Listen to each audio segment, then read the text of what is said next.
सटीक जवाब देने का प्रयास किया है और मुझे विश्वास है कि इन छोटे-छोटे उपायों से आप अपने जीवन को ये स्क्रीन आप सबको विजिबल है बच्चे? बुक दिखाई दे रही है? Yes ma'am. ओके। तो अभी आपका जो यस मैम। जो चैप्टर वहाँ पे डीओ की क्लास में चल रहा है वो भी मानव विकास है। तो उसी के साथ में इसको एक बार हम साथ में लेके चलेंगे, बट नेक्स्ट टाइम पर मैं उस मैम वॉइस क्लियर नहीं आ रही। वॉइस क्लियर नहीं आ रही? एक मिनट बच्चे। बेटा सबको डिस्टरबेंस आ रही है वॉइस में? No ma'am. हेलो, एक बार आप बच्चे मुझे बताओ सबको आवाज आ रही है कि नहीं आ रही है? Yes ma'am. Yes ma'am.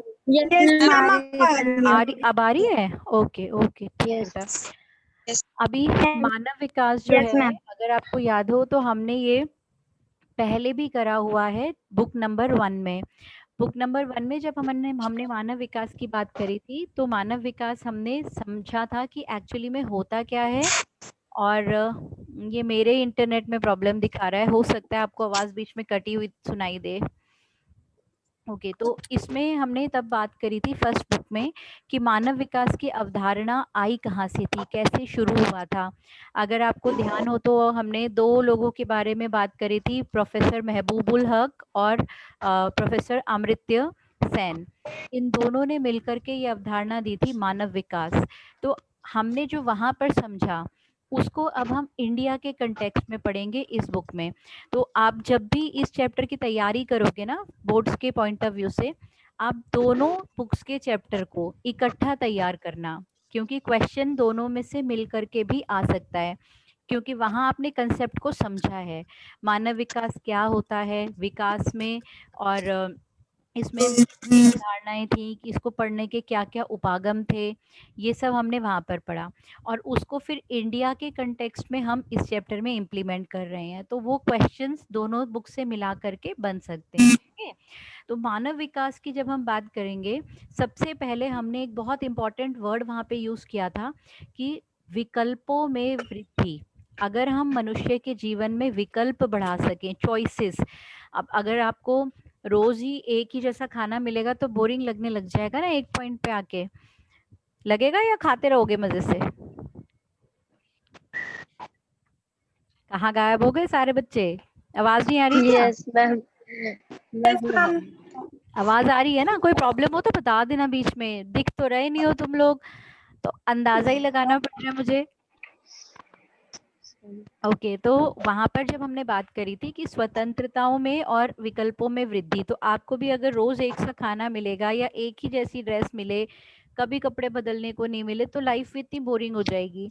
ऐसे ही जैसे जैसे हम बड़े होते हैं, हमको हर चीज में चॉइस चाहिए होती है, अपना करियर चुनने की चॉइस होनी चाहिए, हम क्या पढ़ना चाहते हैं, कैसी जगह पे रहना चाहते हैं, किस तरह के माहौल में हम ग्रो करना चाहते हैं, ये सारी स्वतंत्रताएं और विकल्प अगर हमारे पास मौजूद हैं, तो हम एक अच्छा जीवन चुन सकते हैं, एक पर्पसफुल लाइफ ना। सिर्फ बाकी अगर हम और जितने भी जीव जंतु अर्थ के ऊपर हैं, उनसे हम बोलते हैं कि इंसान सबसे सुप्रीम है, इंसान में दिमाग है, इंसान टेक्नोलॉजी डेवलप कर रहा है।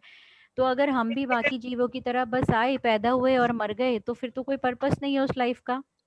तो कुछ तो हम में अलग होना चाहिए ना। तो वो पर्पसफुल लाइफ जीने के लिए बहुत ज़रूरी है कि हमारे पास में विकल्प और स्वतंत्रताएं हों। और ये जो है, जैसे जैसे हम अपनी टेक्नोलॉजी को बढ़ाते चले जा रहे हैं, अब देखो ये भी एक विकल्प है, एक चॉइस मिल गई हमको। अगर आज से काफ़ी साल पहले ऐसी ही घटना घटी होती, कोई महामारी इस किस्म की आई होती या आई भी है, तो उस समय के स्कूल पूरी तरह बंद हो गए थे। उस समय पर कोई भी पढ़ाई नहीं हो पाई, क्योंकि ऑनलाइन का कोई ज़रिया ही नहीं था, कोई कनेक्टिविटी नहीं थी। मतलब आप एज्यूम करो कि आप 6-7 महीने 8 महीने के लिए सारी दुनिया से कट जाते, सिर्फ अपने घर में ही रहते। बट आज आप हर एक से कनेक्टेड हो, फ़ोन के थ्रू, इंटरनेट के थ्रू, मोबाइल फ़ोन्स हैं आपके पास, सोशल मीडिया है, न्यूज़ चैनल आप देख रहे हो, स्कूल की क्लासेस आप अटेंड कर रहे हो, तो आप हर किस्म से लोगों से कनेक्टेड हो, है ना। अभी ऐसा लग रहा होगा कि इससे तो अच्छा है ना ही होते, मगर एज्यूम करो 7-8 महीने सिर्फ घर में रहना, सिर्फ घर वालों के साथ में, जहाँ कई बारी हम बहुत सारी बातें शेयर भी नहीं कर पाते, तो कितना मुश्किल हो जाता। तो इसीलिए टेक्नोलॉजी ने हमको विकल्प दिए, स्वतंत्रताएं दी, और इन स्वतंत्रताओं से ही हम अपने जीवन को बेहतर बना रहे हैं, और यही है मानव विकास। ये कंसेप्ट क्लियर हुआ कि एक्चुअली में मानव विकास है क्या? Yes, ma'am. Yes, clear ma'am. है? ओके, चलो अब इसमें आगे बढ़ते हैं कि मानव विकास में एक ये बहुत इंपॉर्टेंट स्टेटमेंट है, ये आप कल की क्लास में भी समझोगे इस लाइन को, ये जिसको मैं हाईलाइट कर रही हूँ। भारत के लिए विकास अवसरों के साथ साथ उपेक्षाओं एवं विवेचनाओं का मिला जुला थैला है। ये एक स्टेटमेंट ना क्वेश्चन के फॉर्म में आपसे एग्जाम में पूछी जा सकती है। अवसर मीन्स अपॉर्चुनिटीज, उपेक्षाएं विवेचनाएं मतलब निराशाएं हैं, है ना। तो ये एक मिक्स्ड बैग है। मिक्स्ड बैग कैसे है?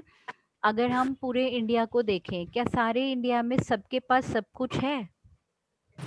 बताओ। No, ma'am. नहीं है ना सबके पास सब कुछ। कहीं कहीं पर तो अगर हम दिल्ली की बात करें तो दिल्ली के कुछ इलाके बहुत अच्छे वेल प्लान्ड है, वहां पर आप जाओगे पार्क भी मिलेंगे, प्लेग्राउंड मिलेंगे, शॉप्स मिलेंगी, है ना, बहुत अच्छे से सब कुछ ऑर्गेनाइज्ड है, पानी भी बिल्कुल साफ आ रहा है, लाइट भी कभी नहीं जाती। उसी के विपरीत आप दूसरे कई हिस्से हैं जहाँ पर आप देखोगे कि स्लम्स या बस्तियां डेवलप हो रखी हैं, साफ सफाई का वहाँ पे कोई प्रबंध नहीं है, घर बिल्कुल अनऑर्गेनाइज्ड है, लाइट का पता ही नहीं है, लोगों ने सब अनऑथराइज कनेक्शन ले रखे हैं। तो ये दो विपरीत चीजें एक ही महानगर में एक साथ चल रही हैं।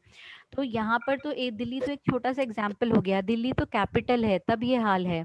तो आप सोचो कि जो छोटे छोटे गांव होंगे, जो बहुत दूर दराज के गांव हैं, वहां पर क्या हालत होगी? क्या वहां पे सारी सुविधाएं पहुंची होंगी? बिल्कुल भी नहीं। ऐसे अभी भी कई No, गांव ma'am. पे लाइट अभी भी एक प्रिविलेज है। जैसे हमें तो कुछ भी मुश्किल नहीं लगता ना, एक बटन ऑन किया और लाइट जल गई, बटन ऑन किया मोटर चल गई, पानी आ गया। मगर अगर आज के क्षेत्रों की बात करें तो वहाँ पानी आज भी एक बहुत बड़ी समस्या है। स्पेशली लड़कियों को और औरतों को बहुत दूर दूर जाना पड़ता है पानी लाने के लिए। तो उनकी लाइफ का कितना बड़ा हिस्सा सिर्फ ट्रैवल करने में चला जाता है कि सुबह उठना है, उठ के पानी लेके आना है, घर की ज़रूरतों के लिए पानी भरना है, और पानी तो कितना इम्पोर्टेंट है ना कि दिन में पता नहीं कितनी बार हमको यूज़ करना पड़ेगा पानी। तो और बेचारे तो आधा जीवन पानी लाने ले जाने में ही निकाल देंगे, और उसकी वजह से थकान, बीमारियां, बहुत सारी प्रॉब्लम्स उनको आती है। राजस्थान की मैं बात करूं, इंटीरियर के एरिया की बात करूं, तो ये समस्याएं सब जगह पर हैं। तो आप, इसीलिए हमने इसको मिक्स्ड बैग बोला कि एक तरफ तो आप ऐसी शहरों को डेवलप कर रहे हो जहाँ पे सारी सुख सुविधाएं हैं, बड़ा अच्छा इंफ्रास्ट्रक्चर है, एजुकेशन, हॉस्पिटल की सुविधाएं हैं, सारी सुविधाएं हैं। बेटा मैं ना एक बारी सबको म्यूट कर रही हूँ क्योंकि कुछ बच्चों के ना माइक से शोर आ रहा है। अगर आपको कोई क्वेश्चन करना हो तब आप अपने आप को अनम्यूट कर लेना। अभी सिर्फ 13 बच्चों ने ज्वाइन करा है। एक बारी मैं ग्रुप पे भी मैसेज डाल देती हूँ बच्चों के लिए। नेक्स्ट टाइम ना मैं ये सेम चैप्टर नहीं लूंगी जो उस क्लास में चल रहा होगा। Okay ma'am.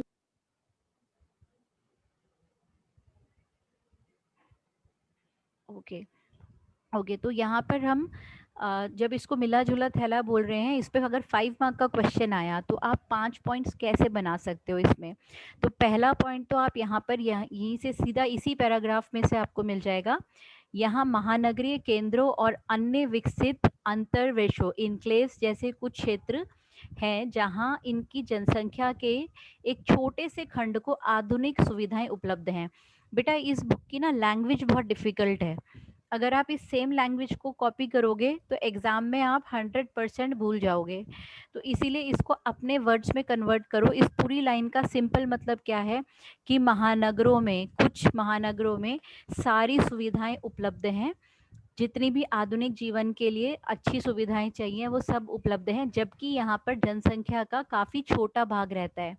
ओके, शहरों में बहुत ज़्यादा, अगर हम पूरे इंडिया की बात करें लगभग 30% आबादी हमारी शहरों में रहती है, और वो भी सारी बड़े महानगरों में नहीं रहती, कई सारे छोटे छोटे टाउन्स हैं, सिटीज़ हैं, वहाँ भी रहती है। 70% तो हमारा आज भी गांव में रह रहा है। ओके, तो सेकंड पॉइंट आपका आएगा, दूसरे छोर पर विशाल ग्रामीण और नगरीय क्षेत्रों की गंदी बस्तियां हैं जिसमें पेयजल, शिक्षा एवं स्वास्थ्य जैसी आधारभूत सुविधाएं और अवरचनाएं इनकी अवसंरचना, इनकी अधिकांश जनसंख्या को उपलब्ध नहीं है। अब यहाँ पर क्या है, इसको सिंपल वर्ड्स में करोगे तो कि दूसरी ओर ग्रामीण क्षेत्र हैं और नगरों की गंदी बस्तियां, जिसको हम स्लम्स कहते हैं, जहाँ पे पीने के पानी की सुविधाएं, शिक्षा और स्वास्थ्य की सुविधाएं और ऐसी मूलभूत आधारभूत, जिसको इंग्लिश में कहते हैं बेसिक फैसिलिटीज, जो जीने के लिए चाहिए। हमारे कंट्री में साफ पानी आना एक प्रिविलेज है, जबकि आप फॉरेन कंट्रीज की बात करो, वहाँ कोई आर ओ किसी के घर में नहीं होता, सीधा टैप खोलते हैं और वो पानी यूज कर लेते हैं, क्योंकि वो मानते हैं कि ये तो एक राइट है, ह्यूमन राइट है कि आपको साफ पानी मिलना ही चाहिए। मगर बहुत सारे डेवलप्ड और अंडर डेवलप्ड कंट्रीज में आज भी ये एक प्रिविलेज है। अगर मिल रहा है तो बहुत अच्छी बात है, नहीं तो आप कुछ नहीं कर सकते। जैसा पानी आ रहा है या तो अपने लेवल पे उसको ट्रीट करो, नहीं तो वैसा ही पानी आप इस्तेमाल करो। ओके, तो ये सुविधाएं बहुत बड़ी संख्या, जनसंख्या को उपलब्ध ही नहीं है। ओके, ये आपका सेकंड पॉइंट हो गया। इसके बाद में नेक्स्ट क्या आएगा, हमारे समाज के विभिन्न वर्गों के बीच में भी अवसरों का वितरण जो है वो सेम नहीं है। कौन कौन से वर्ग हैं जो हाशिए पर हैं? अगर हम बात करें अनुसूचित जातियां, जनजातियां, जो मतलब या तो सोशली बैकवर्ड हैं या इकोनॉमिकली बैकवर्ड हैं। सोशली बैकवर्ड में क्या आता है, जिसमें हमारी पुराने टाइम से जो कास्ट सिस्टम चला आ रहा है, उसके कारण, भेदभाव के कारण बहुत सारे लोगों को कई सारी चीज़ों से, सुविधाओं से और विकास से दूर रखा गया। तो अब हमने उनको रिजर्वेशन देके अब हम उनको आगे लाने की कोशिश कर रहे हैं। ये तो हमारे सोशली जो डिसएम्पावर्ड ग्रुप्स हैं। इसके अलावा हम इकोनॉमिकली अगर बात करें, इकोनॉमिकली भी बहुत सारे लोग होते हैं जो, जिनके पास में अपने खेत नहीं है, किसी और के खेत के ऊपर मजदूरी कर रहे हैं। ओके, या फिर बहुत ही छोटे छोटे काम कर रहे हैं, मोची का काम कर रहे हैं, इस तरीके के बहुत छोटे काम जिसमें कमाई ज़्यादा नहीं है, क्योंकि उनके पास पैसे नहीं है, पावर नहीं है, तो उनकी कोई सुनता भी नहीं है। तो ऐसे जो विभिन्न वर्ग हैं, एक वर्ग को तो आपने सारे राइट दे दिए, वो जो बोलेंगे प्लानिंग में पढ़े लिखे हैं, प्लानिंग के बारे में जानते हैं, जहां उनका राइट उनसे लिया जाता है फटाफट जाकर कोर्ट में केस डाल सकते हैं। मगर एक ऐसा ग्रुप है जो पढ़ा लिखा भी नहीं है, जिसके पास में पैसे की भी कमी है, जिसके पास में पावर भी नहीं है, समझ भी नहीं है कि मेरे अधिकार हैं क्या बेसिकली। ओके, तो ऐसे लोग हाशिए पर हैं। मतलब उन बेचारों को ये पता ही नहीं है कि अगर उनको अपने को बचाना है तो वो कर क्या क्या सकते हैं। और इसमें स्त्रियों की भी एक बहुत बड़ी जनसंख्या है, क्योंकि आज भी हमारे कंट्री में बहुत बड़ी संख्या ऐसी स्त्रियों की है, ऐसी औरतों की है जो जॉब नहीं करते हैं, जो इकोनॉमिकली अपने पति पर या पिता पर डिपेंडेंट हैं। और इसी कारण से, क्योंकि उनके पास में इकोनॉमिक फ्रीडम नहीं है, इसीलिए उनके डिसीजन मेकिंग में भी कोई पावर नहीं है। आप लोग अगर घरों पे भी देखोगे तो ज़्यादातर कोई भी जो बड़े डिसीजंस होते हैं, वो सब घर के जो बड़े बुजुर्ग होते हैं वो यूजुअली मेल, है ना, पापा हो गए, दादा हो गए, चाचा हो गए, यही लोग मिल करके डिसीजंस लेते हैं। लेडीज को ज्यादातर इस हद तक इन्वॉल्व नहीं किया जाता कि सिर्फ उन्हीं की सुनी जाए, अनटिल एंड अनलेस वो बहुत ज़्यादा पढ़ी लिखी हो या फिर वो बहुत ज़्यादा अच्छा अर्न कर रही हो, उनके हाथ में कंट्रोलिंग पावर हो। तो ये जो प्रॉब्लम्स हैं ये आपको हर घर में लगभग देखने को मिल जाएगी। ओके, तो ये वाले पॉइंट्स आप यहाँ से निकाल करके कोई भी 3 से 5 पॉइंट आप इस आंसर के लिए बना सकते हो। 3 मार्क्स में भी पूछा जा सकता है, 5 मार्क्स में मैम भी पूछा जा सकता है। हाँ जी बच्चे। मैम इसका मतलब क्या है, कष्टभोगी का मतलब? कष्टभोगी का मतलब कि सबसे ज्यादा बुरी हालत है, क्योंकि आप अगर आप नॉर्मली घरों में देखो तो क्या हो रहा है, लेडीज को क्या माना जाता है कि इनको घर का ही काम करना है। ओके, एक जनरल माइंडसेट बोल रही हूँ, ऐसा नहीं है कि हर घर में ऐसा होता है, बट अगर हम ओवरऑल पॉपुलेशन की बात करें तो इंडिया का माइंडसेट यही है कि लेडीज को घर के बाहर काम नहीं करना चाहिए। और जब वो घर में काम कर रही हैं, क्योंकि उसके लिए कोई पैसे तो उन्हें मिल नहीं रहे, तो वो अपनी हर चीज के लिए किस पे डिपेंडेंट है, जो भी परिवार का कमाने वाला सदस्य होगा उसके ऊपर निर्भर रहेंगी। तो वो जितना भोजन अगर बन रहा है उनके लिए कम पड़ गया तो अपना नहीं खाएंगी, दूसरों को खिलाएंगी, तो सबसे ज्यादा कष्ट वही भोग रही हैं। और वो ओवरलुक हो रहा है, उसको कोई ध्यान नहीं दे रहा, ओके कोई देख मैम। नहीं रहा, उनके स्वास्थ्य की तरफ कोई ध्यान नहीं दे रहा, उनकी शिक्षा की ओर कोई ध्यान नहीं दे रहा।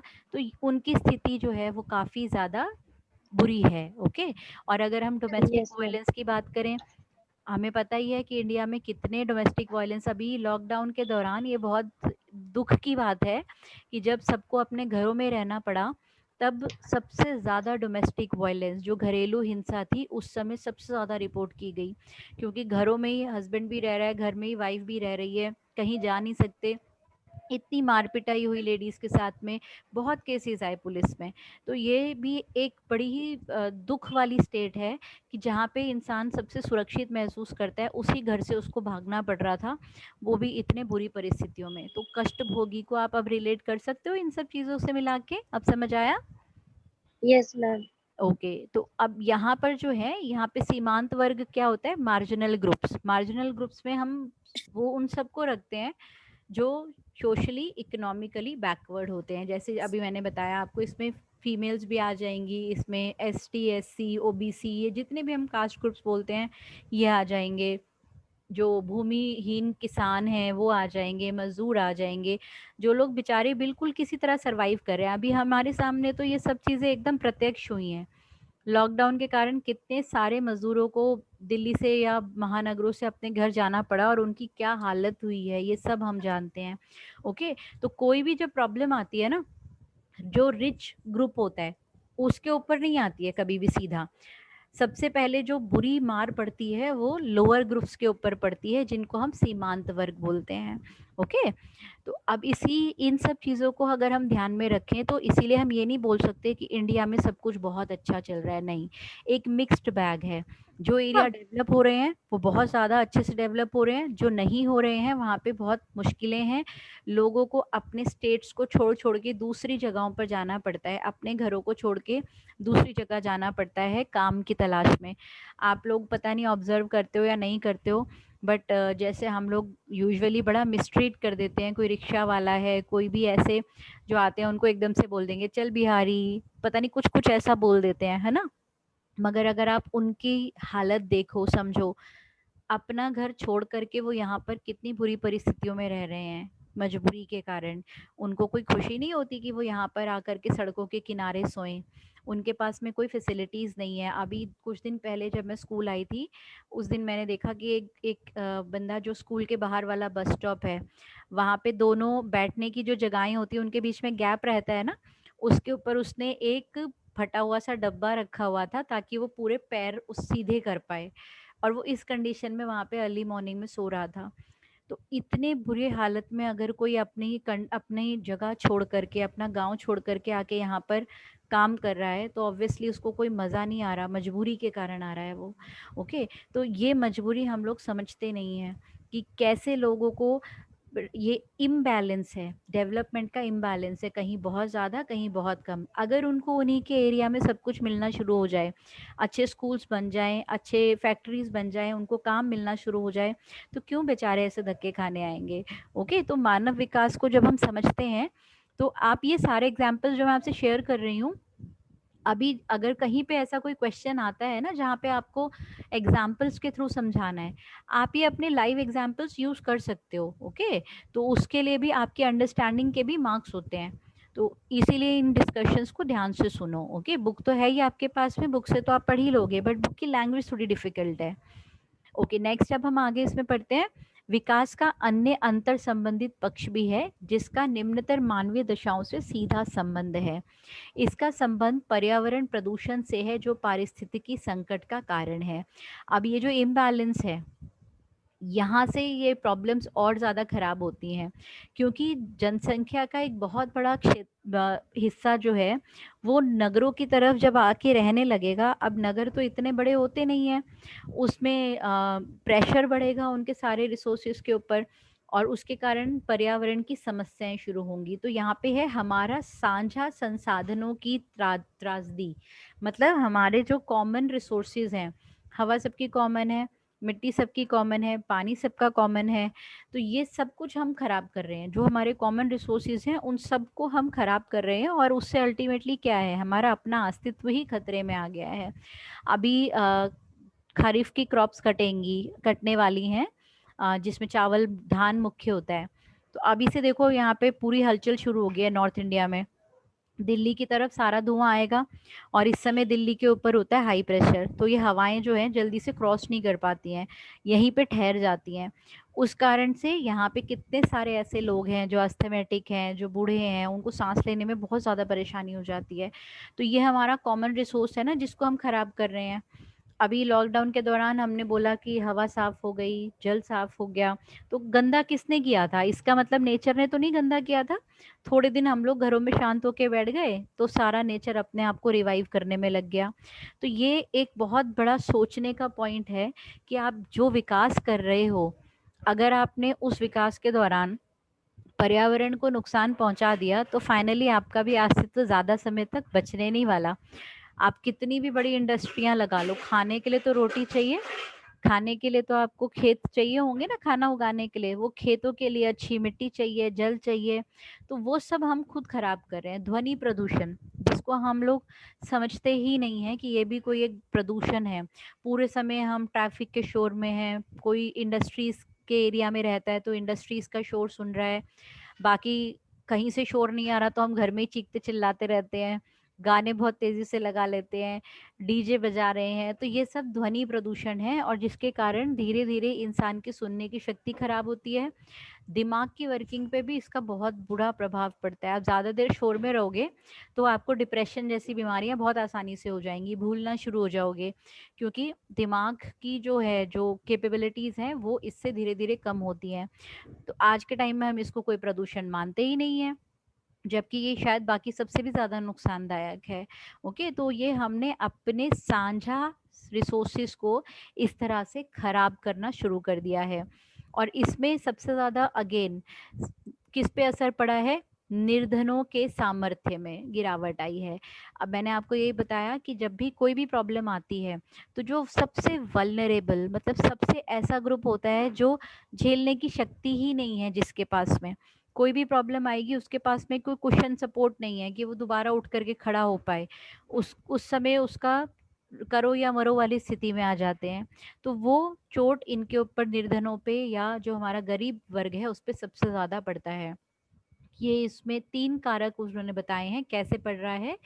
सबसे पहले सामाजिक सामर्थ्य में कमी, विस्थापन और दुर्बल होते सामाजिक बंधनों के कारण, क्योंकि उनकी सोशल कैपेसिटी बड़ी लिमिटेड है। उनके पास में कोई बड़े बड़े बैंक बैलेंस नहीं है कि अगर 4-5 महीने काम नहीं मिला तो आराम से खाते रहेंगे, ऐसा नहीं है।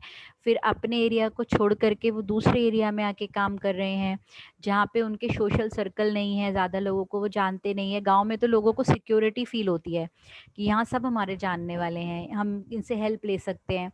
बट शहरों में आके तो वो किसी को नहीं जानते, सालों लग जाएंगे उनको अपना सोशल सर्कल बनाने में, और बनता भी नहीं है क्योंकि काम के सिलसिले में कभी वो कहीं है कभी कहीं है। तो ये एक एक बड़ा इमोशनल प्रेशर उनके ऊपर बहुत ज़्यादा होता है, अपना दुख नहीं बांट पाते हैं दूसरे के साथ में। तो ये सारी समस्याएं उनको और कमज़ोर करती हैं। उसके बाद में पर्यावरण, पर्यावरण में जो प्रदूषण हो रहा है, अगर आपने कभी दिल्ली में देखा हो अशोक विहार की तरफ, स्पेशली अगर आपका कभी जाना हुआ हो, और भी कई जगह पे आपको देखने को मिल जाएगा, बड़े बड़े जो नाले हैं लोग उनका पानी भी यूज कर रहे हैं। जो झुग्गी झोपड़ी उनके साइडों पे बनी होती है, आप देखोगे वो उसी नाले के पानी में नहा रहे होते हैं, उसी में कपड़े धो रहे होते हैं। तो ये कितनी बड़ी एक समस्या है कि उस प्रदूषित पानी को जब वो इस तरह से यूज करेंगे तो उनको कितनी सारी भयानक बीमारियां लग सकती हैं। तो पर्यावरण का जो प्रदूषण है वो भी उनके सामर्थ्य को और धीरे धीरे कमजोर करेगा, जिसके कारण तीसरी समस्या आ जाती है जो है बीमारियां और दुर्घटनाएं। ये दोनों ही चीजें होने की संभावनाएं बहुत बढ़ जाती हैं। ओके, इससे उनके जीवन की गुणवत्ता या क्वालिटी के ऊपर प्रतिकूल नेगेटिव प्रभाव पड़ता है। अगर वो 100% अचीव करने की स्थिति में है तो इन सब समस्याओं के कारण वो केवल 50% ही अचीव कर पाएंगे अपनी लाइफ में, उससे ज़्यादा नहीं कर पाएंगे। तो यहाँ तक क्लियर हुआ है सब बच्चों को? Yes, ma'am. बाकी सब मीटिंग में हो ना, सो तो नहीं गए? No ma'am. जागे हुए हो ना सब? यस। चलो Yes, अब ma'am. इसके बाद में थोड़ा सा इसको आगे करके जरा पहले मैं तुमसे, चलो यहीं पे इसको रोकते हैं। अभी मैं स्क्रीन को स्टॉप करती हूँ शेयर करना। ओके, अब जरा तुम लोगों को देखूं मैं, कहाँ है मेरे प्यारे प्यारे बच्चे? अरे दिख क्यों नहीं रहे हो भाई?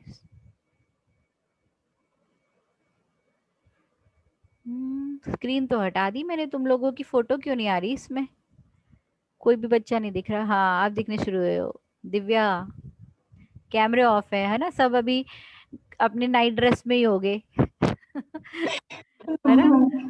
कोई बात नहीं, कोई बात नहीं, चलो ठीक है। अच्छा अब एक चीज बताओ, अभी तक जो तुम्हारी क्लासेस ऑनलाइन हुई हैं उसमें किसी को कोई डाउट है इस चैप्टर का जो अभी तक करा है हमने? No ma'am. तो मैम इसको एटलीस्ट रिकॉर्ड कर लेना। ज्योमेट्री क्लास में तो कोई प्रॉब्लम ही नहीं होती, सबसे अच्छी क्लास है। अच्छा सबसे अच्छी क्लास होती है ये तो एक अच्छा प्लस पॉइंट है भाई एक बारी ना मैंने इसको रिकॉर्डिंग पे लगाया था, इसको स्टॉप कर देते हैं अब। रिकॉर्डिंग में शेयर कर दूंगी, जो बच्चे नहीं कर पाए हैं उनके लिए।